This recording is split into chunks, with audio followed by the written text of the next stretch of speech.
네, 잘들 지내셨습니까?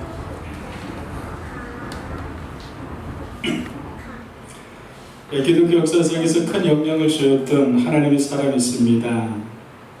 그 사람은 어거스틴이라고 하는 사람입니다. 어거스틴의 사람은 참 많은 영향을 주었는데요. 영향주의까지 참 곁길로 나갔던 또 인생의 삶을 살았던 사람입니다. 이단에 빠지게 됐었고요. 그리고 향락에 처해서 방탕한 삶을 살게 됐었습니다. 방탕한 생활 때문에 사생활을 떠는 아이를 더 낳기도 하는 삶을 살게 됐었고요. 어쨌든 그런 삶을 살았던 사람입니다. 그런 어거스틴은 참 좋은 엄마가 있었죠. 모니카라고 하는 어머니. 아들이 그러한데도 불구하고 아들을 결코 포기하지 않고 눈물로 아들을 위해서 믿음으로 기다렸던 어머니가 어거스틴 옆에는 언제든 있었습니다. 여러분들 믿음의 기도는 그 힘이 있습니다. 그렇죠? 믿음의 기도는 힘이 있습니다. 그래서 제가 하는 말이 아니라 성경에서도 야고보서 5장 18, 16절 말씀을 보게 되면요. 의인의 강은 역사하는 힘이 큼이라고 말씀하고 있습니다. 어거스틴은 회심을 하고 하나님께로 돌아옵니다. 그러면서 이제 믿음의 여정을 믿음의 여정을 시작합니다. 어거스틴은 하나님께 나가 믿음의 초기에 이런 고백을 합니다.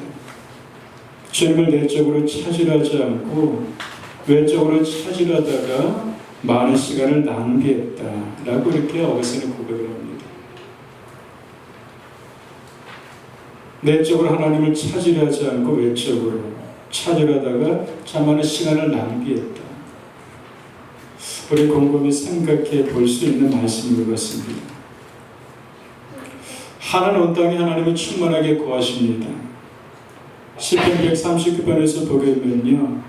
내가 하늘에 올라갈지라도 하나님께서는 거기 계시며 소울의 내 자리를 펼지라도 하나님께서 거기 계시며 내가 새벽 날개를 치며 바다 끝에 가서 거주할지라도 거기 계신다고 말씀을 하십니다. 사르당이라는 철학자가 있는데 이 사람은 또 이렇게 표현을 합니다. 하나님은 농부들의 호미 끝에도 계시고 학생들의 볼펜 끝에 계시고 광부들의 곡괭이 자리에 계시고 밥주는 여인의 젖은 손 끝에도 계십니다. 하나님은 어디든 계시며 일삼의 한복판에 하나님께서 계십니다. 그러한 고백을 합니다. 우리 하나님 늘 하나님 안에서 우리가 살아가고 있습니다. 하나님 앞에서 살아가고 있습니다. 이러한 순간을 순간순간 의식할 적에 의식하면서 우리가 믿음의 생활을 하게 될 적에 많은 부분에서 우리는 변화를 가질 수가 있을 겁니다. 그런데 하루 삶이 우리 속에 많이 분주하다 보게 되니까 많이 잃어버립니다. 그러나 순간순간 내가 지금 하나님 앞에서 내가 지금 일하고 있구나. 내가 지금 하나님 앞에서 내가 오늘도 호흡하고 있고 내가 살아가고 있구나. 라는 의식을 하는 순간에 우리는 다시금 우리 온면무새를 다시금 이렇게 정리하고 정돈할 수 있는 또 자리를 가질 수 있을 것입니다. 하나님 앞에 그들 살아가고 있습니다. 하나님 어디 계신가요? 시편에서 함께 있었던 것처럼 거기 계시고 여기 계시다고 보게 되는데 요한복음 14장 23절에 보게 되니까 하나님이 여기 계십니다. 사람이 나를 사랑하면 내 말을 지키리니 내 아버지께서 그를 사랑하실 것이요 우리가 그에게 가서 거처를 그와 함께하리라. 바로 예수님 말씀이십니다. 우리가 그에게 가서 거처를 그와 함께할 것이라고 하십니다. 바로 삼일째 하나님께서 우리 안에 거처를 삼으셔서 우리 안에 함께하신다고 말씀하시는 것입니다. 그래서 고린도에서는 또 그런 말씀 우리 가운데 주고 계시죠. 너희가 하나님의 거룩한 성전인 것과 하나님의 성령의 너희 안에 거하심을 알지 못하느니. 우리가 하나님의 거룩한 성전이라고 말씀하세요. 우리 하나님의 성령에 거하신다고 말씀하십니다. 우리 속에 어떻게 표현할 수 없지만 정말 우리 안에 하나님께서 삼일째 하나님께서 늘 함께 하신다고 말씀하십니다. 그럴 때 우리는 그냥 그런 사람들이 아니라 우리 하나님의 거하는 거룩한 성전이라고 합니다. 하나님 모시고 살아가는 사람들입니다. 엄청난 신비이며 우리가 바로 그런 존재라고 하는 것입니다. 이것이 어떤 순간에 들어줘도 우리가 들어도 이것이 믿겨지지 않습니다. 어느 순간에 하나님의 은혜가 어느 순간에 우리 믿음을 있게 하게 하는 성령님의 도우심을 통해서 어느 순간 그것이 어떤 지식이 아니라 그냥 내 안에 스스로가 온 그 세포 하나마다 그것이 믿어지는 순간 우리가 믿음의 세계에 또 다른 눈을 뜨게 되는 때인 것이겠죠. 신앙의 변화는 무엇일까? 우리 안에 내면에 계시는 우리 안에 하나님 거하시는 하나님을 고요한 중에 믿음의 눈으로 바라보기 시작해 나가게 될 적에 우리 안에 신앙의 내용, 믿음의 내용은 변화를 가져오기 시작하게 됩니다.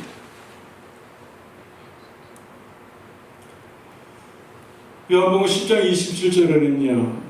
내 안에 내 음성을 들으면 나는 그들을 알며 그들은 나를 따른다고 말씀하십니다. 바로 하나님의 사람은 하나님의 음성 말씀을 듣는다고 하는 것입니다. 그렇기 때문에 믿음으로 살아가는 사람은 고요한 중에 말씀하신 하나님을 기다리는 시간을 가지고 살아갑니다. 세미하게 내 안에서 말씀하시고 세미하게 내 안에서 함께 계시는 하나님을 주목하며 살아가게 됩니다. 그럴 적에 점진적인 변화를 가져오게 됩니다. 예수님께서 습관이 계셨대요. 습관을 쫓아서 한적한 곳을 찾아서 머무르시는 것이 예수님의 습관이셨습니다. 신앙의 변화는 그것인 것 같습니다. 고요한 중에 머무름이 있고 머무름 속에서 내 안에 비움이 있고 비워진 그 자리 가운데 하나님의 은혜를 채워지는 그 자리를 계속해서 가져가게 될 적에 그것이 내 안에 근본적인 믿음의 변화를 가져오기 시작해 나간다고 하는 것입니다. 머무름 속에서 계속 비워내는 것이죠. 내 안에 유익되지 않은 생각들을 계속적으로 비워내는 것입니다. 내 안에 정말 바래진다는 태도들을 계속적으로 비워내는 것입니다. 그리고 비워낸 그 자리에 하나님의 진리의 말씀으로 차곡차곡 그 안에 쌓아져 가는 것입니다. 비어진 그대 하나님도 주신 은혜들을 차곡차곡 채워져 가는 겁니다. 그럴 적에 신앙의 변화를 점진적으로 가져오게 되는 것이겠죠. 조금씩 변화를 가져오게 될 적에 배에서 생수강이 우리 안에서 흘러넘치게 되죠. 그래서 예전에 부흥회를 가게 되면 그런 찬양을 많이 했었습니다. 내게 샘솟는 기쁨, 강 같은 평화, 바다 같은 사랑, 이런 찬양을 많이 했었습니다. 그것이 어디로부터 오는 거니까 그렇죠. 그것이 위로부터 뚝 떨어지는 것이 아니라 우리 안에서부터 터져나오는 것이죠. 내 안에 그냥 끊임없이 샘솟는 기쁨이 터져나오는 것이고 강 같은 평화가 내 안에서 그냥 터져나오게 되는 것이고 그리고 바다 같은 사랑이 우리 내면에서 계속으로 터져나오게 되는 것이죠. 왜 그럴까? 우리 안에 터져나올 그 자리에 하나님이 계시기 때문인 것입니다.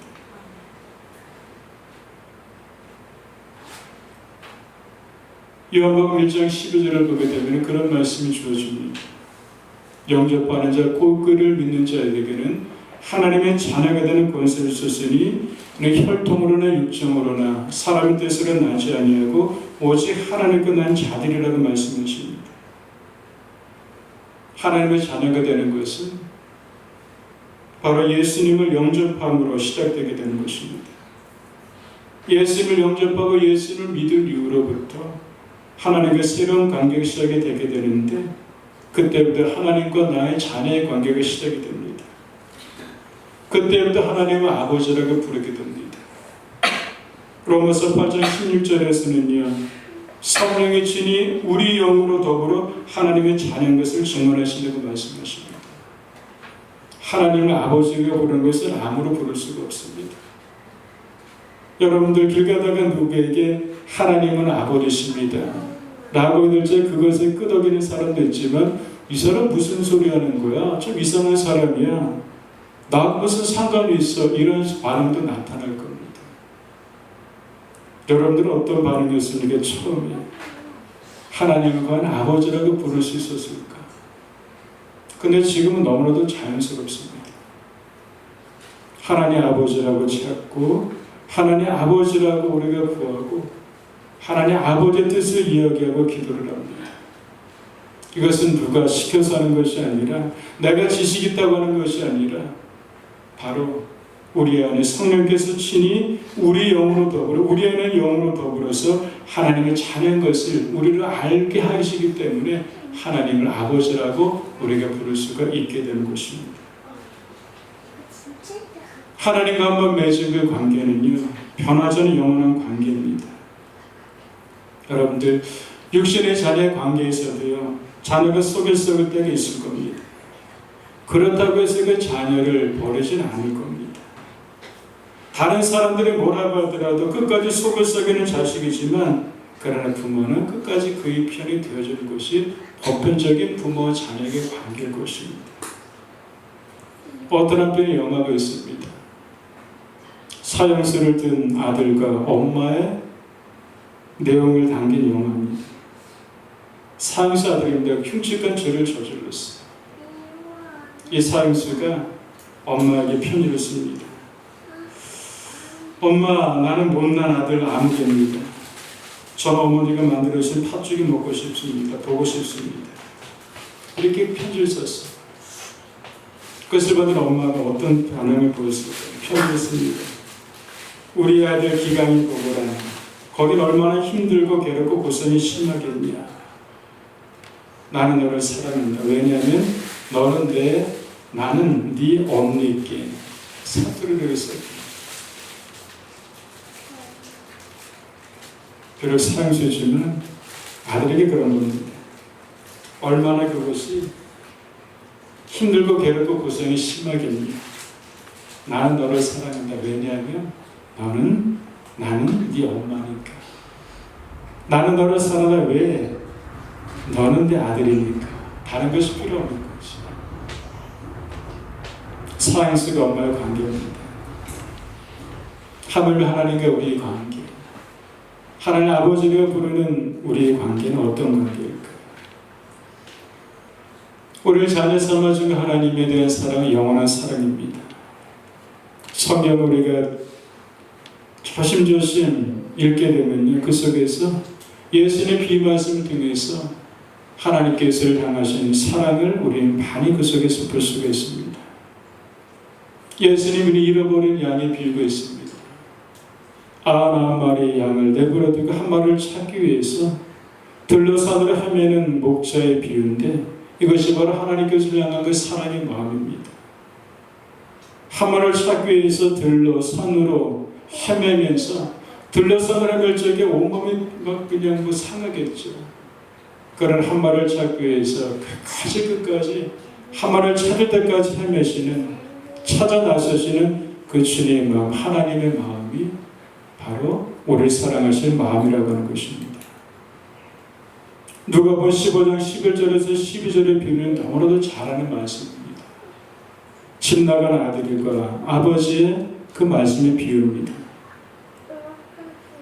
이 당시 1세기를 살았던 유대인들의 문화에서는요, 아버지를 조금이라도 존경하는 아들이면 아버지에게 유산을 먼저 달라고 요구하지 않습니다. 조금만 생각하더라도. 유산을 나누는 일은 전적으로 아버지의 수관이었습니다. 그런데 아들은 아버지에게 유산을 요구합니다.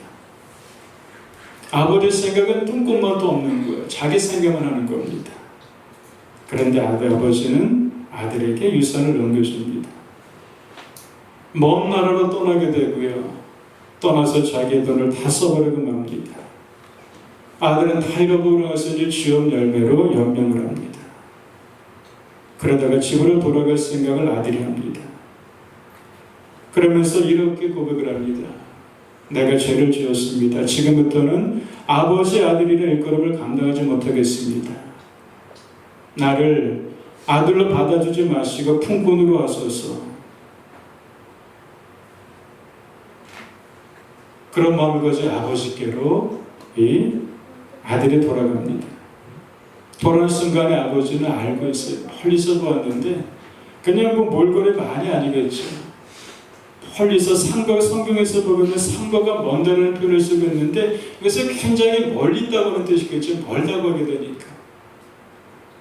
몰골의 많이 아님에도 불구하고 멀리서 보는 순간에 그냥 그 모습만 보는 순간에 아버지는 압니다. 누군지는 아는 거예요. 그래서 상거가 멀지만 아버지가 먼저 뛰어갑니다. 그리고 아들을 낳습니다.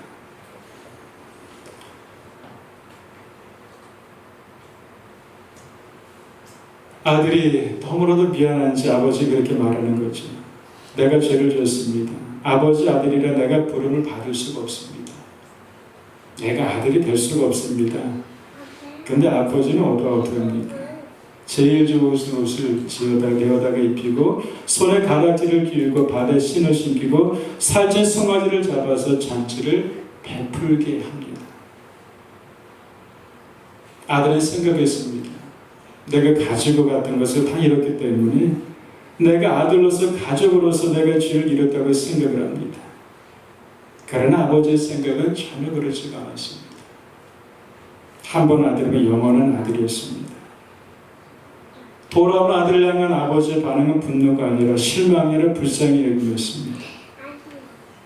교제는 단절이 되었지만 그 관계는 영원한 관계였고 아버지는 처음부터 아들의 손을 한 번도 놓지 않고 있었던 것입니다. 아버지는 너건 아들이지만 그러나 그 안에서 아들의 손을 한 번도 놓지 않고 비록 몸은 떠났었지만 언제나 아버지는 그 아들의 손을 꽉 붙잡고 있었던 아버지였었고 이 아버지의 사랑이 바로 하나님을 향한 끊임없는 사랑이라고 하는 것입니다. 오늘 말씀에서 보게 되니까요, 참 굉장히 아주 우리를 위협하는 것들입니다. 뭐라고 말씀하십니까? 누구를 그리스도의 사랑에서 끊겠는가? 환난이나 공고나 박해나 기근이나 적시나 위험이나 칼이라. 그냥 한 단어 하는 단어가 그냥 무시무시합니다. 환난, 곤고, 박해, 기근, 적시, 위험, 칼. 굉장히 좀 아주 그냥 우리를 무섭게 하고 두렵게 하는 것들입니다. 환난 어떤 정도로 환난으로 표현할 수 있을까요? 아마 그 성경을 보게 되면요, 아마 욥이 당했었던 것을 환난 정도로 생각했을 것 같아요. 자녀 다 잃고, 그리고 아내도 버림받고, 그리고 재산도 다 잃어버리게 될 정도로 환난. 공고는요, 보통 정신적인 고통이라고 하게 됩니다. 그냥 정신적으로 너무나도 고통에 쌓이는 거예요. 기근은요, 육체적인 굶주림을 합니다. 육체적으로 너무나도 힘든 상황입니다. 어쩌면 육체적이고 정신적으로 영적으로 힘듦입니다.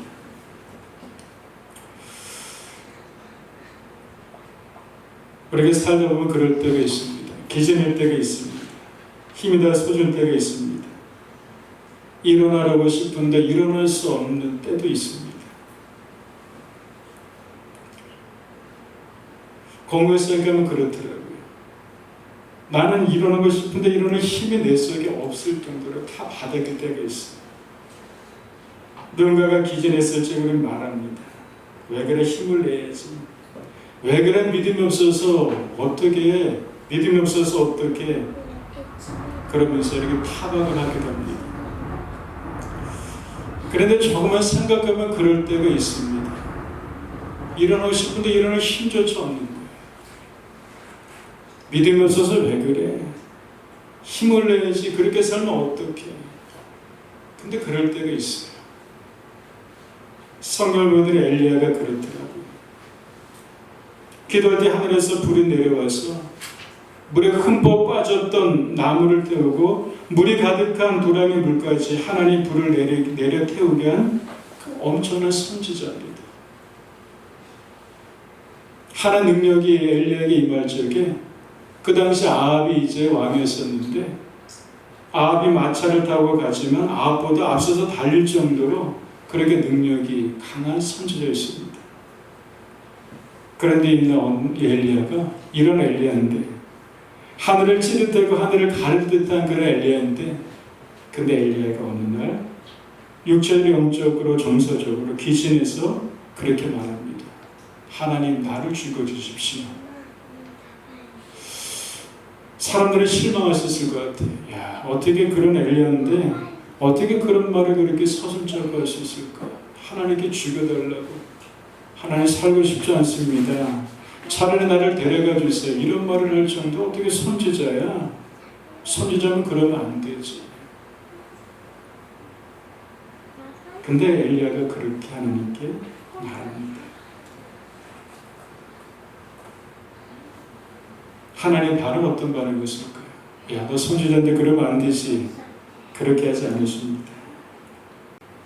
왜 믿음이 없냐고 그렇게 타박하지도 않으십니다. 로렌 나무에서 엘리야를 쉬게 하시고 천사를 보내셔서 얼음만져 주시고 천사를 통해서 먹게 하시고 마시게 하십니다. 그리고 또 자게 하고 또 먹고 마시게 하고 자게 하고 그러면서 그 안에 육체적인 힘들이 조금씩 일어나는 거예요. 그러면서 엘리야를 하나님께 호렙산으로 이끄시고 세매주 하나님의 말씀 호렙산에서 엘리야가 듣고 엘리야가 힘을 내서 그때 또 다른 사명의 일들을 하나님께서 엘리야에게 맡기시는 것을 우리가 성경에서 볼 수가 있게 됩니다.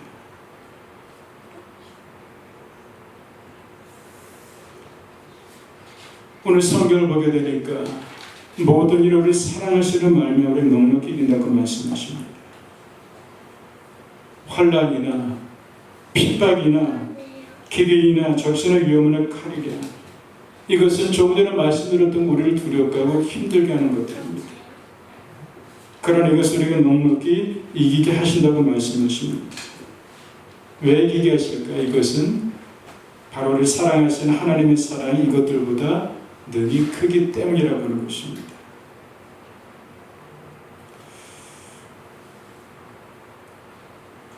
이 말씀을 하면서 아마 저를 이렇게 곰곰이하고 이렇게 돌아봤었습니다. 처음에 목회를 하면서 아침에 마음이 다르고 점심때 마음이고 저녁에 마음이 다르고 하루에도 마음이 수십 번씩 변하는 그 모습이 제 안에 참 많이 있었습니다. 수도 없이 마음이 다르면서 흔들렸던 순간들이 참 많았었습니다. 과거의 시간들도 그렇고 뭐 지금이라고 뭐 그런 것들이 없을 거예요. 가끔씩은 일어나겠죠. 그러면서 돌이켜보게 됩니다. 그러면서 견고해지며 흔들리다가 어느 순간 빨리 정신을 차리게 되고 하나님 의지하게 되고 감사하는 제 자신을 보게 됩니다. 그러면서 고백을 합니다. 하나님의 사랑이 나를 그때도 붙잡고 계셨고 지금도 하나님의 사랑이 나를 여전히 붙잡고 계시는구나. 그래서 그 사랑이 환난이나 핍박이나 기근이나 긴고나 적신 위험한 칼 이런 것들을 이기게 하셔서 앞으로 나아가게 하시는구나 라는 것을 고백을 하게 됩니다. 여러분들, 하나님의 사랑은 계속됩니다. 그렇죠? 과거에도 하나님의 사랑이 여전하셨고요. 내가 몰랐을 뿐이에요. 하나님의 사랑 언제나 나를 꽉 붙잡고 계신 하나님의 사랑이었습니다. 근데 우리는 순간순간 착각을 해요.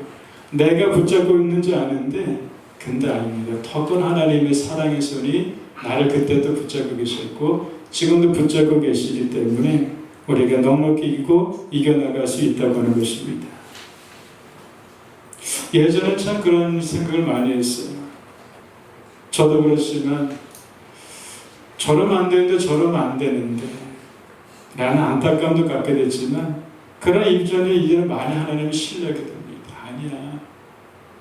사람으로서 애를 태우고 사람으로서는 어떻게라고 좀 마음이겠지만 아니야. 그 마음보다 더 큰 거 하나님의 사랑이 그를 붙잡고 계시고 하나님의 사랑이 그 인생을 이끌어 계실 것이고 하나님의 크신 하나님의 사랑의 손길이 그를 축복하시고 인도하실 거예요. 그러면 하나님의 신뢰의 마음이 제 안에도 조금씩 더욱더 커져가게 되는 것 같습니다. 그러면서 내 안에 계신 하나님을 더 바라보게 되고 하나님을 더 감사하게 되고 하나님을 더욱더 기뻐하게 되는 것 같습니다. 여러분들, 환난이 있습니다. 핍박도 있어요. 공고도 우리 가운데 옵니다. 사담의 기근도 우리에게 있습니다. 위험도 있고 칼의 위협도 우리 가운데 있습니다. 그러나 이것보다 더 크신 하나님의 사랑이 우리 가운데 오늘 있다고 하는 것을 우리가 또 믿으며 그 크신 사랑을 베푸신 하나님을 우리가 더 많이 생각하고 그리고 그 하나님을 더욱더 많이 바라볼 수 있는 우리 모두를 주님으로 간절히 축복드리겠습니다. 기도하겠습니다.